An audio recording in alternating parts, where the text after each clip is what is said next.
Hi friends, welcome to our channel. మనం ఈ వీడియోలో మనకు ఒక 3 నంబర్స్ ఇచ్చినప్పుడు ఆ 3 నంబర్స్‌లో లార్జెస్ట్ నంబర్ ఏది అన్నది మనం ఫైండ్ ఔట్ చేయాలి. ఓకే. మనకి లార్జెస్ట్ నంబర్ ఎలా ఫైండ్ ఔట్ చేయాలన్నది ఏంటి లాజిక్ ఒకసారి చూద్దాం. మనం ఫస్ట్ ఇన్‌పుట్ అనేది తీసుకుందాం. నేను ఏబీసీ అనే ఒక 3 ఇన్‌పుట్స్‌ని తీసుకుంటున్నాను నంబర్స్‌ని. ఇంట్ input enter a number. Okay. Input enter a number. అలాగే మనకి ఇప్పుడు enter first number, enter second number అని చెప్పి తీసుకుందాం. Okay. Enter first number, second number and third number అని చెప్పి తీసుకుందాం. ఈజీగా అర్థమవుతుంది. ఓకే. ఇప్పుడు నేను బి అనేది సెకండ్ నంబర్ గాను, అలాగే సి అనేది థర్డ్ నంబర్ గాను తీసుకుంటున్నాను. ఓకే. బి అనేది సెకండ్ నంబర్ అండ్ సి అనేది థర్డ్ నంబర్‌గా తీసుకున్నాను. ఓకే. ఇప్పుడు మనం కండిషన్ చెక్ చేసుకోవాలి. అసలు ఫస్ట్ 3 నంబర్స్‌లో ఇఫ్ కండిషన్ ఇప్పుడు ఇక్కడ మనం యూజ్ చేయాలి అంటే ఓకే. ఇక్కడ మనం కంపారిజన్ ఆపరేటర్స్‌ని, అలాగే లాజికల్ ఆపరేటర్స్‌ని యూజ్ చేయాలి. ఓకేనా?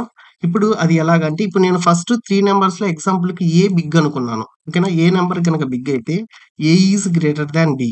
Okay. A is greater than B and A is greater than C.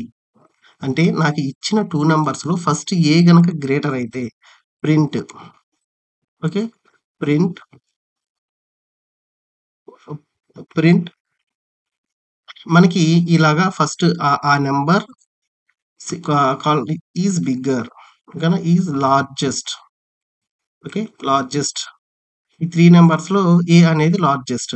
అలా కాకుండా ఒకవేళ ఇప్పుడు ఎలీఫ్ అనే ఓకే. ఇప్పుడు ఎలీఫ్ అనే బ్లాక్‌ని యూజ్ చేసుకుంటే, ఎలీఫ్ కండిషన్ మనకి యూజ్ చేస్తే, ఇప్పుడు ఒకవేళ ఏ బిగ్గర్ అనుకోండి. ఏ అనేది బి కన్నా బిగ్గర్ లేదా సి కన్నా బిగ్గర్ అనుకోండి. ఏ అనేది ప్రింట్ అవుతుంది. ఇప్పుడు ఏ బిగ్గర్ కాకపోతే అయితే బి అయినా బిగ్గర్ అయ్యుండాలి. లేదా సి అయినా బిగ్గర్ అయ్యుండాలి. ఓకేనా? ఖచ్చితంగా అయితే ఇప్పుడు ఏ బిగ్గర్ కాదు. ఏ బిగ్గర్ కాకపోతే మస్ట్ అండ్ షుడ్‌గా బి బిగ్గర్ అయ్యుండాలి. లేదా సి బిగ్గర్ ఉండాలి. ఒకవేళ బి గనక బిగ్గర్ అయితే B is greater than C. Okay. అంటే ఇక్కడ ఏ బిగ్గర్ కాదని ష్యూర్‌గా అర్థమైపోయింది కాబట్టి, ఇక బిని, సిని కంపేర్ చేస్తే సరిపోతుంది. ఓకేనా? బిని, సిని కంపేర్ చేస్తే print B is largest. Okay. B is largest. ఒకవేళ బి కూడా బిగ్ కాకపోతే ఇక మనకు మిగిలింది సి ఒక్కటే గదా! ఇక్కడ ప్రింట్ సి ఈజ్ లార్జెస్ట్ అని చెప్పి ప్రింట్ చేయాలి. మనకి ఈ విధంగా ప్రోగ్రామ్ అనేది ఉంటుంది ఫ్రెండ్స్. ఒక్కసారి అవుట్‌పుట్ ఏంటి అన్నది చూద్దాం. ఓకే. అవుట్‌పుట్ చూస్తే ఓకే. ఇప్పుడు నేను ఎంటర్ ఫస్ట్ నంబర్ అన్నాడు. నేను 56 ఎంటర్ చేశాను. ఓకే. అలాగే 34 ఎంటర్ చేశాను. అలాగే 90 ఎంటర్ చేశాను. ఓకే. ఇప్పుడు 90 ఈస్ లార్జెస్ట్. మనకిచ్చిన 3 నంబర్స్‌లో 90 అనేది లార్జెస్ట్. ఓకే. అదే విధంగా ఓకే. ఇప్పుడు 78, 56 అండ్ 34 అని ఎంటర్ చేశాను.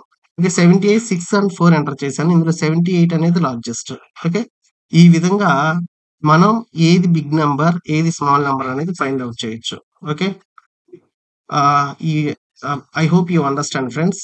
ఓకే. మీకు ఈ వీడియో గనుక నచ్చితే లైక్ చేయండి, షేర్ చేయండి. అలాగే ఛానెల్‌ని సబ్స్క్రైబ్ చేయండి. Thank you. Thank you so much friends.